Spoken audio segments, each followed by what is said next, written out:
All right, we're live. Paul, Mr. Hyrox, Poptart Paul, Poptart Paul, there's a new one for the weekend. world Yeah, record holder, Poptart Paul. Now, no. I Welcome to know. the show. Thanks for inviting me finally. I didn't know what I was going to have to do to get on this show. It was peer pressure, mate. At the weekend, it was Roxanne Pod had asked you, Ian had asked you. I was like, oh, I better ask him now. So, I know I was inundated over the weekend.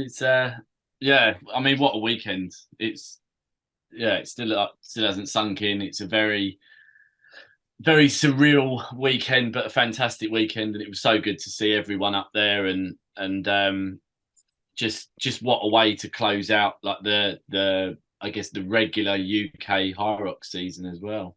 yeah, definitely. We better, just in case people aren't aware, tell them what you did at the weekend, and then we'll go from now. So I did the men's doubles on the Sunday morning for my 13th race of the season, and then Monday night, myself, Kate Davey, Sam Bilby, and Kieran Parkinson ran the mixed relay and ended up breaking the world record. So it was a very good end to a great weekend. Epic, epic. How was it? How was the race? Like you knew it was going to be crazy intense, right? To get the time that you wanted. Was it like So you expected? it was worse. It was so much worse. So we've been planning this for months. It's been a long time in the process. I looked at it, reached out to the guys, set up a group chat, and we was talking about it, and we agreed on who was going to do what. And then it got closer to it, and we was thinking, right, is everyone on the right ones? And then it was Kieran on the day that wrote in some split times of what we'd need to do to break the world record, and everyone looked at it and was just like, wow, like this is going to take some shifting to do it. But I think that what he did helped us because Kieran timed it from the word go. I didn't have a clue like where we was at. um and I think at the halfway point we was bang on, like we was bang on target to break the world record. I've never ran as fast as I have in my life. Like I felt like my legs were going to come away from my body. I felt that my heart was going to come out my chest.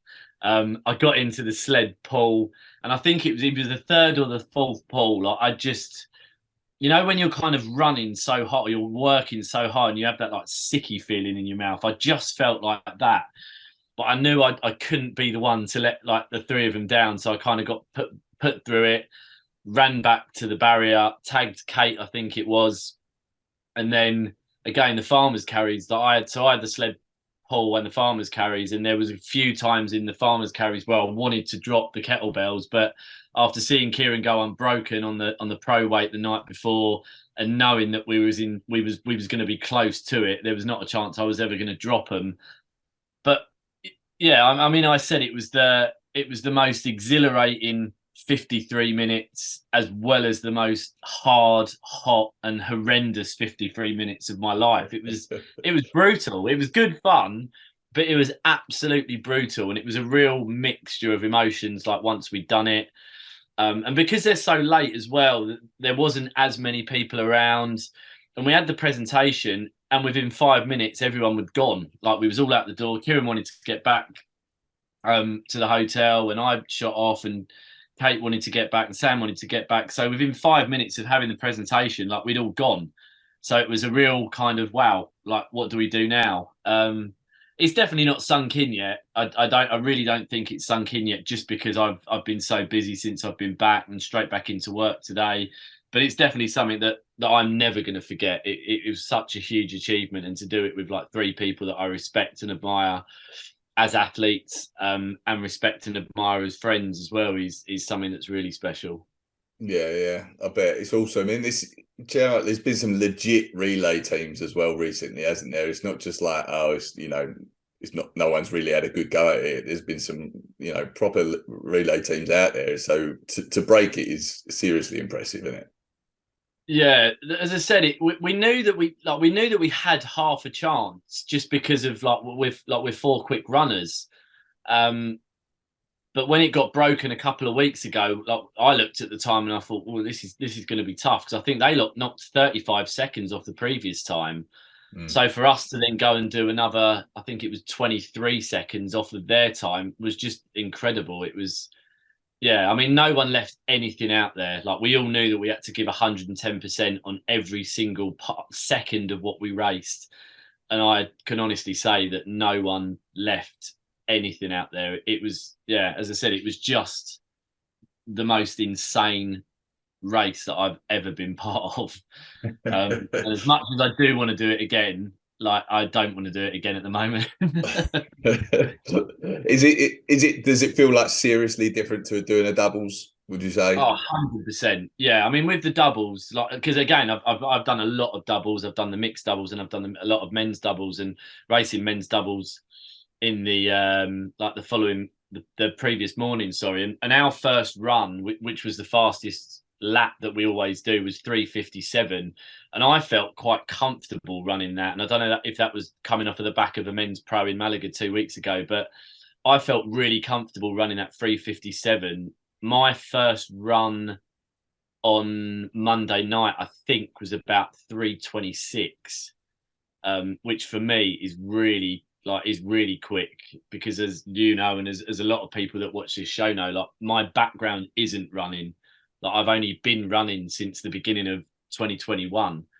But I've worked hard on my running, and yeah, it's a completely different experience. Like, because you're going hell for leather, like, for 1K, and then whatever you've got left in the tank for your functional, knowing that you're going to break and have a little rest afterwards.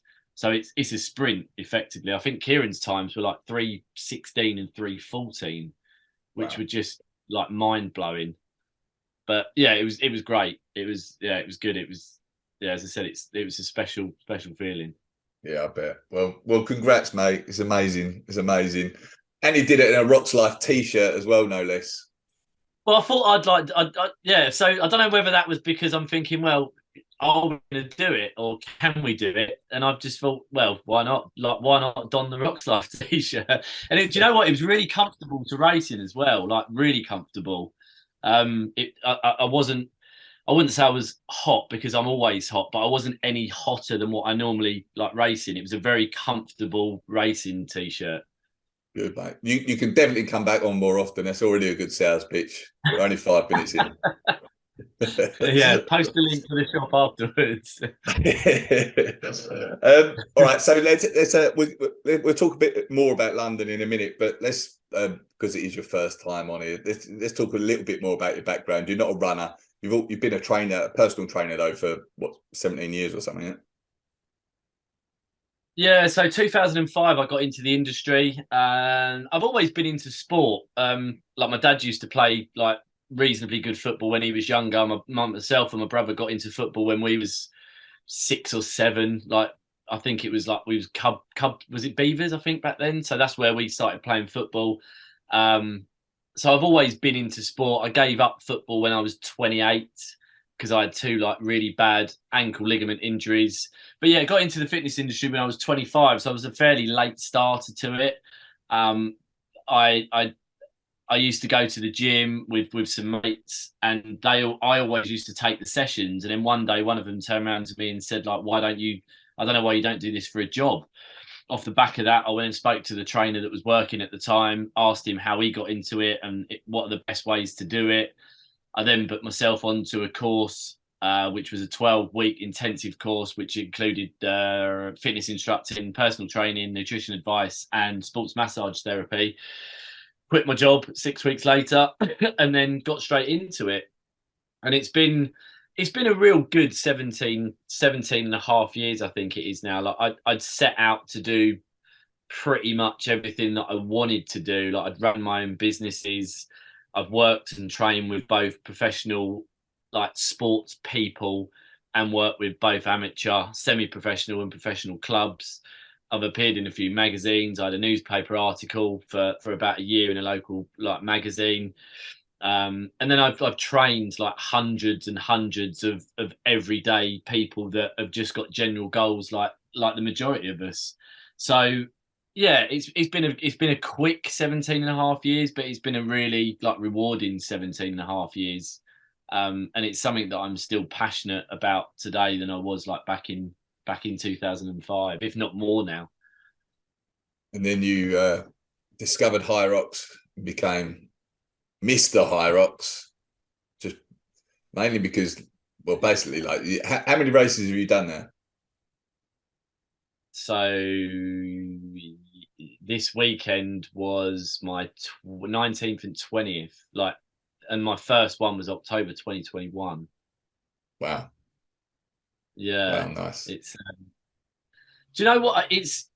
I remember having a conversation like to someone last year. I did 6 in my first season, and it wasn't my plan to do this many, but the original plan was to do one a season, and a lot of people even said then, but that's a lot. Like, you're not going to be able to do that. Like, you're not going to be able to perform to the best of your ability on every single race. You're going to pick up injuries. Your recovery rate's not going to be great. And part of me like thought to myself, well, I'll prove you wrong. But the other part of me was like, if I can't race once a month, then there's something not quite right, because I know I'm not a professional sports person, but when you look at like professional athletes, like tennis players play 3-4 times a week sometimes. Footballers are playing 2 or 3 times a week. There's various other sports that have to perform to the best of their ability on a weekly basis, or twice a week. So I just thought, if I can't do that once a month, then something's not right. But I have been like majorly impressed with how I have recovered like this season, especially back in January. I did like the Europeans. I think it was the 21st of January. Ended up like fracturing my rib, which is a story that we don't need to go into. But then the following week, ended up racing in the men's doubles and the relay on the same day, and felt great. So I remember like the first race I did back in Birmingham in 2021, and I couldn't even walk out of the venue on the same day, and I struggled to walk for like 3 or 4 days afterwards. And now I'm back running on the Monday if we race on the Saturday. So I'm proud of what I've done myself in terms of like prepping, in terms of like aftercare. Um, and it's just a sport that I absolutely love. Like, I love the community, I love traveling, I love fitness, I love everything about it. So for me to do something for me, which is something that I've never really done in my life before. I've always been that person that does everything for everyone else. So for me to do something for me now is rewarding. And then off the back of it, obviously, then we've got what we've got. So it's nice to be able to give back to the sport, and it's nice to be able to help other people achieve what I've achieved over the short time that I've been in the sport. Yeah, yeah. Because well, I haven't said really yet, but you're essentially working with the Rox Lyfe clients, and preparing people for the events now, and that's going awesome. I should say, people love it. Going back to the recovery, do you feel like obviously like your training, proper training, everything like that? Do you feel like there's anything in particular that helps that recovery? Because it's clear, like I see it, like you're ready to go again, aren't you? Like after racing, it's much more than me, like, Yeah, to be fair.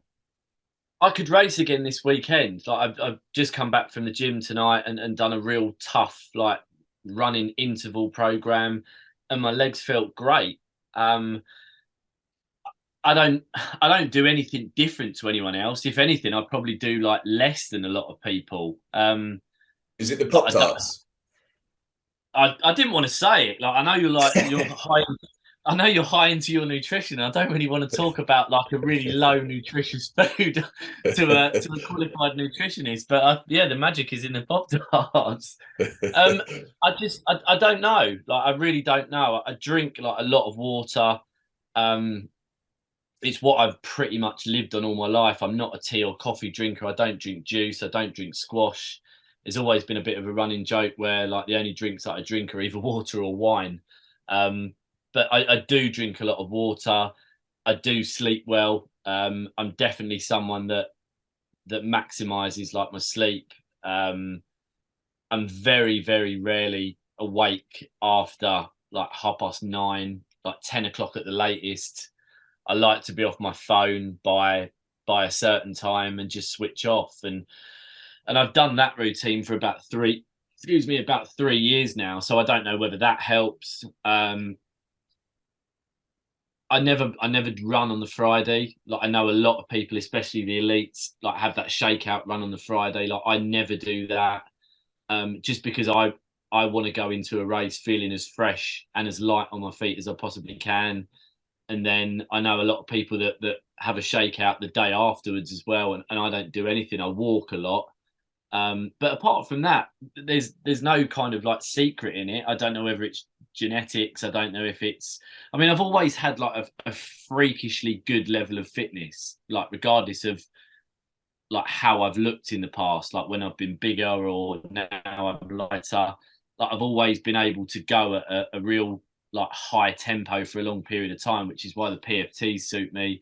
But I remember doing like an event for charity right a few years ago. I set it up myself, and it was like a 10,000 rep challenge. I created like 10 different 1,000 rep challenges, and I'd done them all back to back. And I think it took me about 6.5 hours to do it, and the only break that I had was a toilet break. Like I didn't need to stop, like I didn't need to rest, and I just carried on going and felt tired afterwards. But again, woke up the following day, was able to train as normal and go back into it. So yeah, I don't know. Give me more details on that. 10,000 reps of what? So there was like a 10,000 so there was a 1,000 like rep kettlebell challenge. So everyone was broken down into 10 by 10 by 10. So it was 10 exercises, 10 reps, 10 rounds. One of them was like a kettlebell workout. So swings, deadlifts, squats, upright rows, presses, things like that. There was another one that was body weight. There was another one that was like bagged. So like I had a core bag and a Bulgarian bag. There was another one that involved like resistance bands, and there was one other as well. And I think I did all five of those twice. So I went through it all twice. But yeah, I remember it took about 6.5 hours, and it was brutal. But yeah, like I said, I snapped throughout it all. But yeah, the only breaks that I had was like a few toilet breaks, and that was it. It was and that's one of the ones that I look at and think, Jesus, like this is not normal. This is not right. Like a little Duracell bunny. Yeah, and I am. So like Hyrox kills me like it does everyone. Like I very, very rarely come across that finish line and don't collapse on the floor in a heap. But I feel like I feel good, and I really do believe that I can do well in this sport. Like I've done well this season. Like I'm really happy with how I've performed personally, but I know I've got so much more to give. Um, and I look at like my age and people. I look at some of the people that are older than me and what they're achieving, and I think like that they inspire me.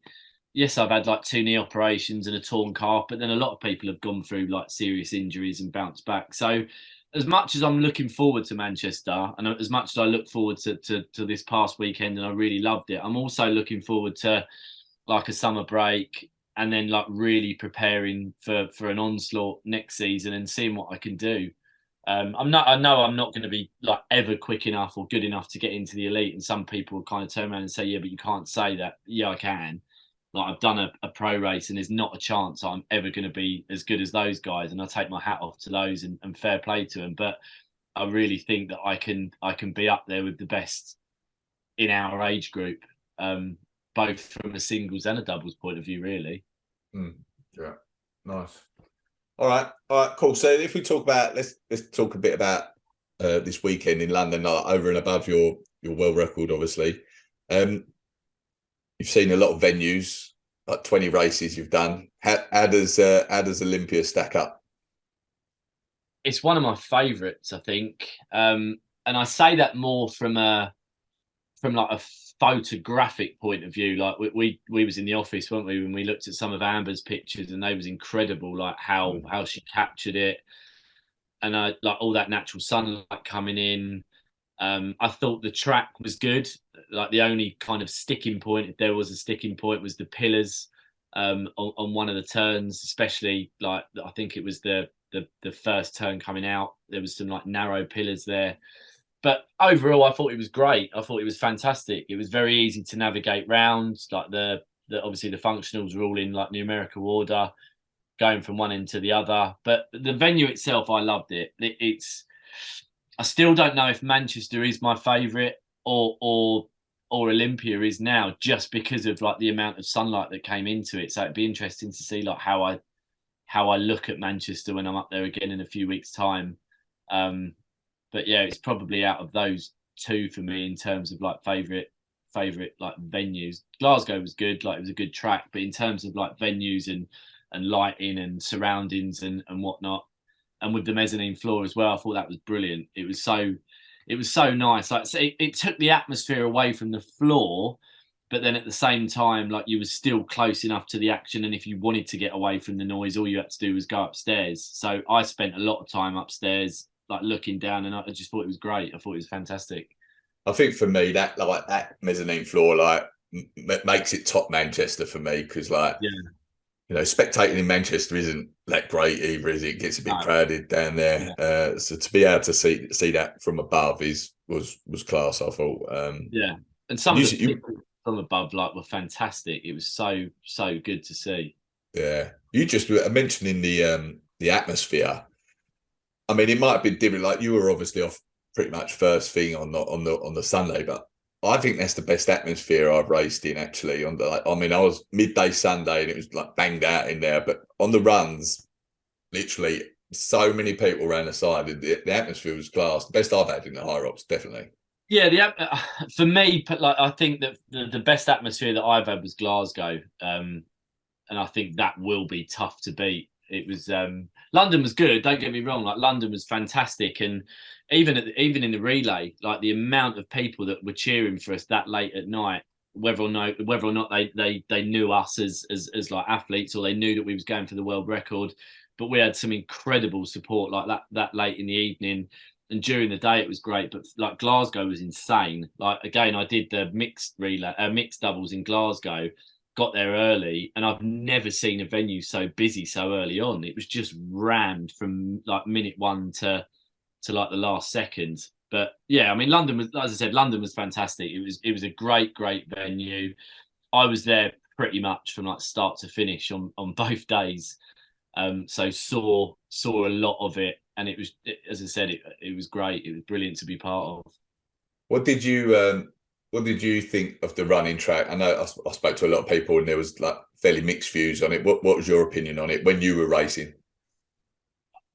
I thought it was all right, to be fair. Again, I've heard like mixed answers on the actual like race itself. Again, like I know I've spoken to you and I've spoken to a lot of people, and like I want to be careful how I say this on here, because I know it's going out to a lot of people. But I don't know if it was because my previous race was a men's pro, and then following on from a men's pro was a men's doubles, where I've got someone to kind of take the slack off me, and we're back down to open weights. But I found things comfortable on Sunday. Like the sleds for me were good.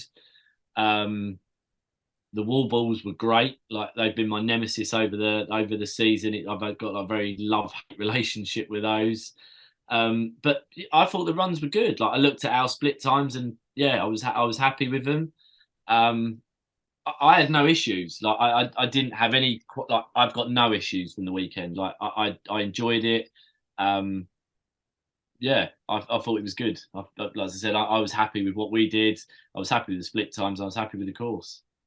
Oh, great, happy man. Yeah, I must admit, my run, I was like, I think I started at 12:30, and we had some of the women's doubles out there, and I think I do think like the running can be affected. I mean, it's a bit silly saying this to you, who was in the doubles really, but I feel like when you're doing the singles, if you hit a lot of the doubles when they're still out on track, compared to if you get a time 2 hours later when they're not still out there running side by side, blocking a lot of the way. I do think that can have an effect on your run times and your ultimate finishing time. Maybe. I mean, it's hard to test really, but it did feel like there was a lot more weaving in and out needed because there were a lot of doubles still out there. yeah. I mean, Yeah. I generally, yeah, that's the word. Generally, like run on the outside now, um, because like I don't like first and foremost, I don't want to knock anyone over, but it does get more crowded on the inside than it does on the Mm. outside. So especially when I'm racing like doubles, like I normally go outside and I can keep looking in to see like where my partner is. I don't like, to be honest. I don't think they're ever going to get it right for everyone, are they? But I do like I do fully understand like what people are saying, and it can get very busy out there.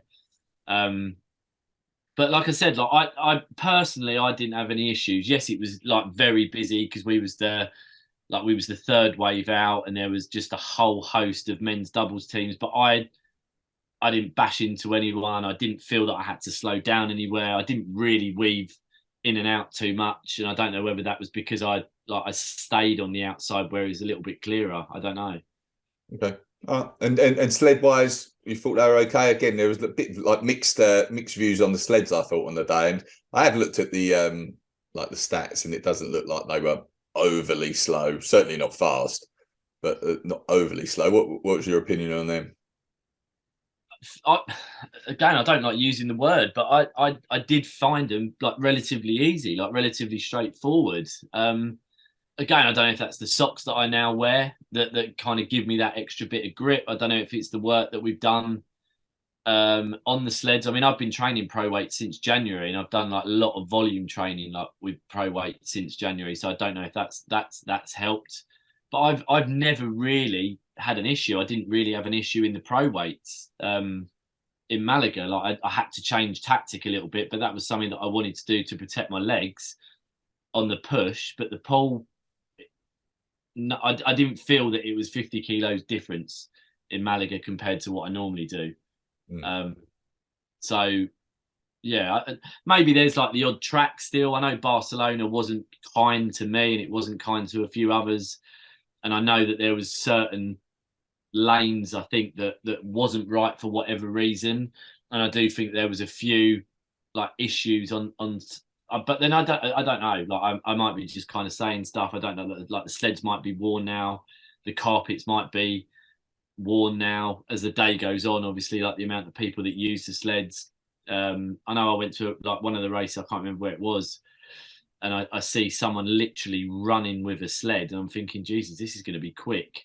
And then when I went to do it in the singles, like at midday or whatever, it wasn't like that at all. So yeah, maybe it's a case of luck of the draw, but as I said, like I've never really had an issue with any sleds. Like the only problem I've had was in Barcelona. My sled push just felt very, very heavy, and I've never felt that before. But apart from that, right across the board, like I've been quite comfortable on both of them.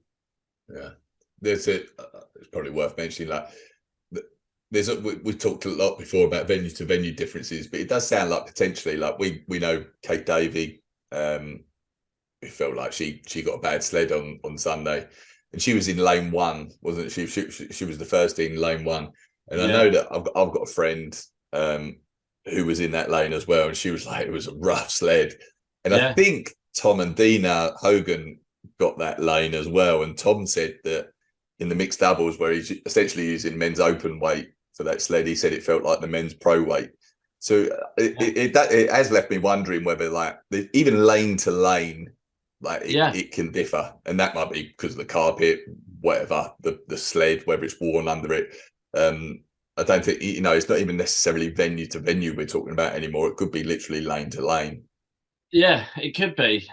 Kieran had the same. Kieran was lane one as well in the men's pro, and he was struggling. And like me and Kate have been talking about this today as well, and she's beating herself up a little bit about it. And like she said that it can't always be the lane. Maybe it is me. And I said to her, like Kieran said exactly the same on Saturday. So it could be that they look at that and just close off that top lane and just don't have anyone on there and just go from maybe lanes 2 down or 3 down or whatever. I can't remember what I was in. I wasn't in we wasn't in lane 1. I know that much. We was kind of, I don't know, 3, 4 or 5 or whatever. But that could be something that they look at. But I mean that's not a coincidence, is it? If Kate had problems and Kieran had problems and Tom and Dina had problems and like your friend had problems and they was all in lane 1, like Tom should be able to run with that pretty much. Yeah. It's interesting. I'm sure Hyrox are on it. It's just Yeah. got to start another conspiracy. So yeah. All right, cool. Anything else to cover from London? And that's It it was just great catching up with people that you speak to on social media and only speak to on social media. It was great meeting new people that you meet on social media, and it was just fantastic. Like for me and for you, most of the time to kind of meet a lot of the people that we've been working with over the last couple of months as well. Like that was a big thing for me this weekend. Yeah, I should say that, to be fair. Thank you for everyone that came out and said hello. We spoke to hundreds of people at the weekend, and it was awesome. So appreciate that. All right, that's London covered off. So the other week I put out a question on Instagram. Any questions for us to answer, just in general, not for you specifically, but for Hyrox. And we've had a ton come in, so we'll cover those in like over a few episodes of this, I think. But a couple that came in were around like the World Championships, and one was with the Elite 15. Do you think that should be expanded beyond 15 athletes? Bearing in mind, like sometimes some controversy about the best way to qualify for that. You know, is it appropriate that they qualify based on time, and would it be better viewing if there was more than 15 athletes in that? Do you have an opinion on that? I don't so much think it should be bigger, but I do think that they need to change the way that qualification's made. And I've spoken to quite a few people, and I've actually spoken to Christian about it as well.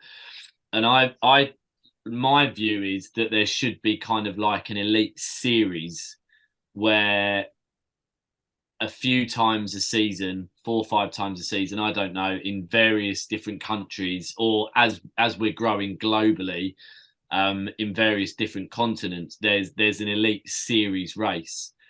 And in that, the top 3 of each of the series races automatically go through to the World Championships. So let's say there's 4 races, and let's say there's one in Europe, one in North America, one in Australasia, one in the Middle East. I don't know, just kind of thinking out loud. But the top 3 finishers automatically go to the World Championships. Then that leaves 3 on a time basis, like the next 3 is qualified through time. I don't know if that's going to be the way that they go. I don't think like expanding it's the way to go, but they do need to do something. I think I don't think it's fair to do it all through time, because otherwise it's going to become like just a very, very tactical sport from all angles, and like you're not going to get many people that race in the UK, for example, because it is so popular, because it is so big, and because it is so late. You'll have people going to, you know, they'll all be talking between themselves, and like, well, you go there and I'll go there and we'll go there. You know, it's going to end up being like that, rather than racing where people want to race.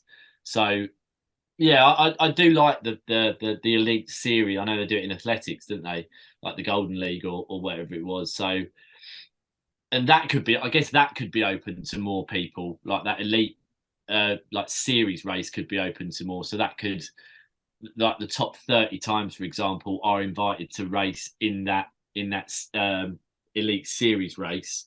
But again, like the top 3 automatically qualify for the World Championships, whether it's, as I said, in Europe, North America, Australasia, Middle East, and wherever else we go, like moving forwards. Yeah. I think that's fair. I think I'll just add that I think there is scope to increase it beyond 15. Like however they do the qualifying, I think to have, let's say it goes to 20, 25, whatever it is, like I don't think that takes away from anything. So say you brought 5 people in and they all turn out to be the slowest 5, like that doesn't take away from anything. But there's a chance that one of them will be up there and give someone a race. Like we've not had a truly great race like in the elites yet, where it's like gone down to like the last couple of wall balls, who's going to nick it, you know. And I just feel like probably having a couple more people in there might help to facilitate that, you know. Yeah. Like in theory, like last year with Chris Rogowski, like winning it, like I think she only qualified essentially on the roll down because someone else didn't compete. So like if we didn't have her in it, she wouldn't have won it, you know, obviously. So my gut feel is I'd like to see 20, 25 in it at least. Yeah, to be honest, I know I said like you don't need to expand it. But then thinking about it, when we are expanding to so many countries, like there's going to be some gems coming out of Australia. Yeah, yeah. Like that's for sure. Like Australia is going to be a big market for us. So yeah, maybe going down to 2025 it is a good thing, because I mean, the thing is, there's some great elite athletes, and they are elite athletes that won't be in the elite like this year, that have just not been able to kind of get a time required, and that's a shame. Like there'll be some big names, there'll be some big athletes missing. So Chris is a prime example, isn't she? That she kind of went to Vegas as a bit of a, not a nobody, but she wasn't really talked about, but she thoroughly deserved the win in Vegas because she ran the race of her life and deserved to be top of the podium. Yeah, So yeah, yeah. maybe 2025 is a good shout, because then more people can do it. But yeah, I mean, this is only going in one direction, isn't it? And it's exploding like everywhere. I know Dubai was announced earlier on today, wasn't it, in September? And who knows who's going to come out of that one as well. Yeah, 100%. And then just like the other question, we had loads of questions, but the other one that sort of naturally follows on from this is with the World Championships in general. So like elites and the age groups, with the sport expanding, with it going Australia, Singapore, Dubai, tons more events. Do you think that they should keep the attendance at the World Championships broadly similar? So I don't know what it's going to be in Manchester. Let's say it's 2,000 people. Do you think that they should keep it 2,000 people forevermore, and then it's just like harder to qualify? Or do you think they should expand it so it becomes like a realistic aspiration for a lot of people? Do you have a view on that? I know, like in Vegas, there was 1,200, I think there was, and I know Honestly, I've no idea, to be honest. I think it was. I'm sure Vegas was about 1,200, and I think Manchester's about 2.5. So that's doubled. It's a hard one, isn't it? Because you want to keep it the best of the best, like the World Championships. You want to be able to have the best people in each age group, in each category, battling it out for the World Championships. But at the same time, with more people there, does it add to the excitement? Someone can show up on the day and just perform, like just come out of nowhere and run the race of their life and nick it. So I don't know. Like I really don't know like what my answer is on that one. You could say it depends on the venue size, but then that's irrelevant, really. Like just because there's a massive venue doesn't mean to say there's a massive amount of people there. I mean, there was so many qualification places in London, wasn't there, this weekend, which is great. But then if you've got, the only thing that like not concerns me, but when you do races at the end of the season and when people are racing for the 5th, 6th, 7th, 8th time of the season, let's say that there's 10 places up for grabs and someone finishes 11th, they've got a great chance of qualifying because of roll down. If the top 10 people have all qualified already, then that goes down to 20. And if there's a massive gap in time from 10 to 20, does the 20th place really deserve to be at the World Championships? Like I guess that's where it's a bit of a sticking point. Like I don't know if I even agree with roll downs. Like part of me thinks that if you've not been able to hit that number for that particular race, then like go and do another one. Like maybe if you're like maybe have like a few places grace. So if there's 5 places and you finish 8th and 3 people have already gained their spot, then maybe you do deserve it. But if there's like 10 places and you finish like 19th and you're 15 minutes away from like 10th place, are you really deserving of a place in the World Championships? So yeah, part of me wants to keep it like close knit and have the best there, but again, going back to like a global sport that's growing exponentially like every day, is it going to be feasible to just have that short amount of number? I don't think it is, because as I said, like Australia could unleash hundreds of athletes. We're still not opening like Poland and Latvia and France and like the Middle East. So yeah, and as I said, on the flip side of it, like I'd love to see like 5,000 people all competing at the World Championships and just having like a massive spectacle. Mm. Um, And it yeah, is a nice thing at the moment. Like it's aspirational, but sort of realistic for a lot of people at the moment. And I think, yeah, like, as you know, the sport very quickly will double in size, and then you're almost halving the amount of people that can realistically qualify for it. yeah, And so that takes away that goal for a lot of people that like is quite exciting at the moment. So that I feel like that would be a shame to lose, but I also see the flip side, and like you don't want it to just be like something that anyone can qualify for. yeah. Yeah, It's it's like a the tough England one. cap, wasn't it? The England cap's got a bit like stupid in the Yeah, end, and anyone could get an England cap. Like, yeah, I mean, I feel honoured and proud to represent my country. Like, I really do. It's like it's definitely like the biggest achievement of my life. Like putting on that Team GB top and whatever else. And I think that you've got to really earn the right to represent your own country. Um, but at the same time, yeah, it's nice to have that open opportunity and for everyone to to go to a certain race knowing that they've got half a chance to get there themselves as well. yeah, yeah. Absolutely. All right. Well, um, we'll get to more questions in the future if you'll happily come back on. Yes, mate. Um, Cool. Of before course. we finish up, though, is there anything you wish I'd asked? No, not really. It's like I said, I don't know where I'm at the moment. I'm just a bit like the weekend was great. Manchester's just around the corner. We're kind of in that middle bit. So yeah, I don't even know what day of the week it is today, to be honest. I So have a question that I've asked fairly frequently lately. It's like, what's your best experience in sport, or what's your best experience in Hyrox? Is that it at the weekend? That world record? yeah, I'd say so. Yeah, it's something that like I don't think like I'll ever forget.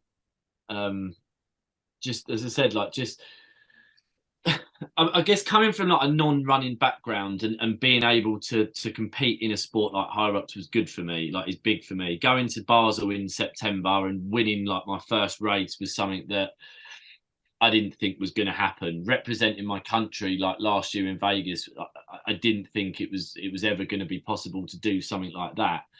But to go and break like a world record and to do it with, as I said, like three incredible people that I trust, respect, admire.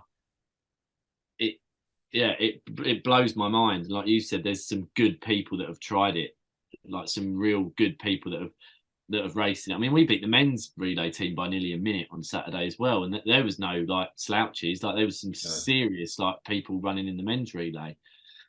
Yeah. Um, Yeah, I mean, it's going to be hard to top that. I've got big goals for next season, and I've got like a big goal that I'm not going to talk about in the next few years. But yeah, to do that is definitely like the highest achievement that I've ever been part of for sure. Awesome.